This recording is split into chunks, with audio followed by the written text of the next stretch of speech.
Okay, so I cut my piece of Savage seamless paper, which you can see here.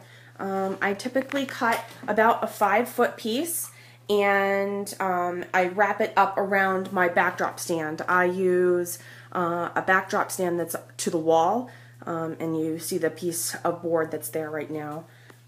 So I have finger paints that I stole from my son to try this out, and finger paints actually work very, very well. They're dry enough and they blend very well. I don't know that other paint would work because this is the only thing that I've actually used, but the crafter's paint may work as well, like an all-purpose paint. And then I have a larger paintbrush and then a couple of paper plates. I did water down my white a little bit to help kind of stretch it a little bit further because I am running out. I used it on the last one and it seemed like it worked pretty well. It didn't get the paper too wet. You want to make sure that you do not get the paper too wet, otherwise it starts to kind of bubble and buckle and it'll wrinkle if you're not careful. So you really want to try to dry brush it as much as possible, and I'll show you how I do that.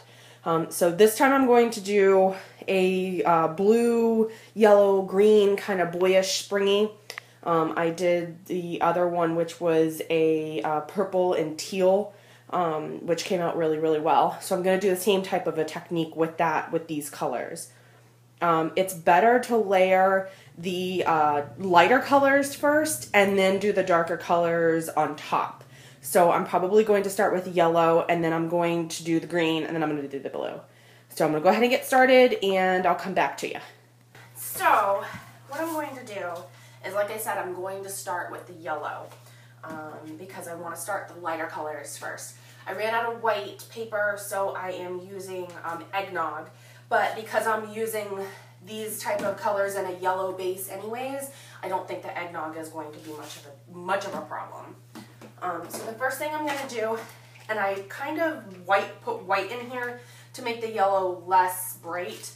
I don't know how less bright it's going to be, and I just want to make sure that my brush is dry.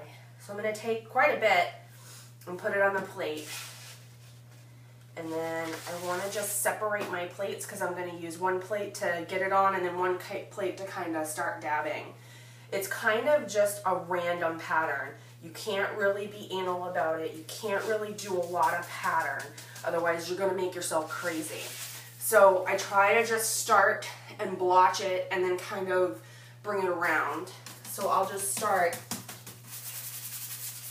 and blotch it around, and I've already got green and blue on this brush anyways, so, but I'm using those colors, so it's really not that big of a deal.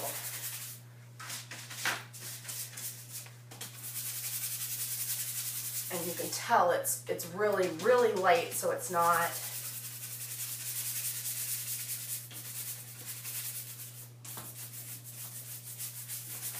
this definitely gives your arm a workout, and I am very special with my left hand. I really can only do things with my right. So when I do it with my left. Okay, as you can see, I've already started doing the green here. I just kind of wanted to give you an idea of what it looks like when I start. So it's already dry because I'm using such a small amount of paint. So what I do is, you can see on the paper plate how it kind of went around. I start in the middle and I get my brush with paint on it, and then I kind of go around and I dab the paint off so that I'm almost painting with more of a dry brush than I am a wet brush. And like I said, the pattern is random.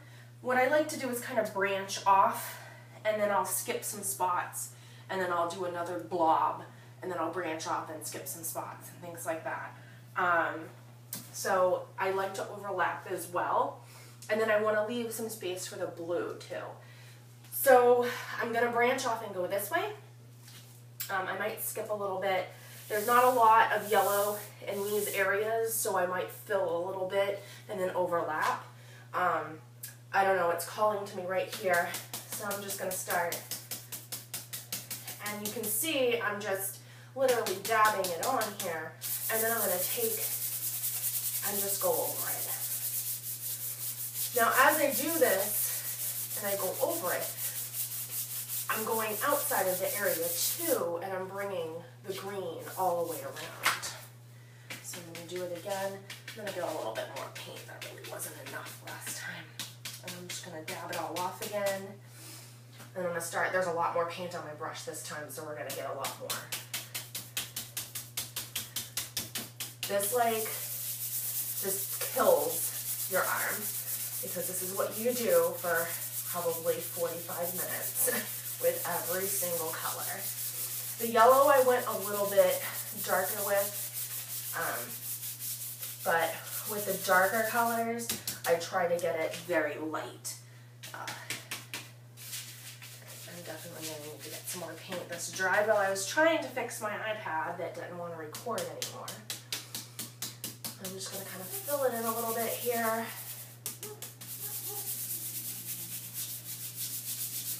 And then just link it together lightly. That was a little more than I wanted right there, but that's okay. That's the whole beauty of art. You can mess up and nobody will ever know. Okay, so that looks good with that. I'm going to go ahead and complete the green, and then I'll come back and we'll do the blue again together. Okay, so my green and my yellow are both done, and you can see that I've kind of randomly patterned it. So now I'm going to start my blue, and I'm literally going to do the same exact technique that I have been doing with all of the other ones. I'm going to just, and this yellow is dry, so I'm just going to use the same plate over again. And this is kind of a light blue because I did mix some white in here with it. I sat in the yellow plate in the process of painting the green, so my ass is yellow, which is awesome. Okay, so like I said, I'm going to do the same exact technique that I did before. I think I'm going to start in this little area over here because there is no paint on it, and then I can kind of just blend my way over. So I'm going to do the same exact thing I did before. I'm going to get the tips painted, and this might actually give me like a really pretty tealy color to start with because I still have the green all over this, so I don't really mind like what color exactly it is. I just want it to look really pretty and boyish. This is my boy one. So I'm going to start over here and kind of just, again, dab the paint just to bring in my blue color.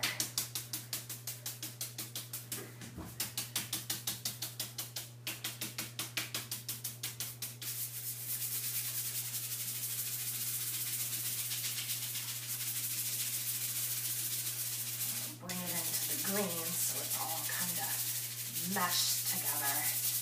Maybe you'll see the yellow through the blue.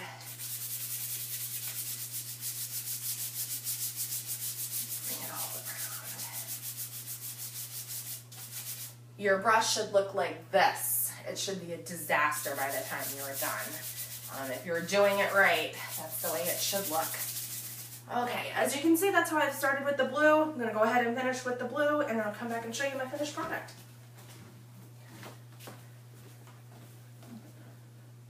Okay, as you can see, I have finished filling in all of my areas with the blue.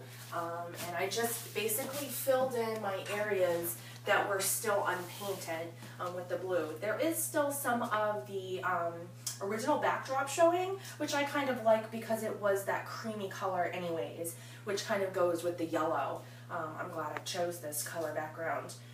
So to know if you've done it right, you should have a paintbrush that is completely ruined. It's from basically pushing it down like this the whole entire time and rubbing it, but that's the desired look that you're going to get that I wanted. So if you have any other questions or you need help or anything like that, please be sure to follow me and like my Facebook page. It's Starr Photography, S-T-A-R-R Photography. Thanks, and I hope this helps, guys.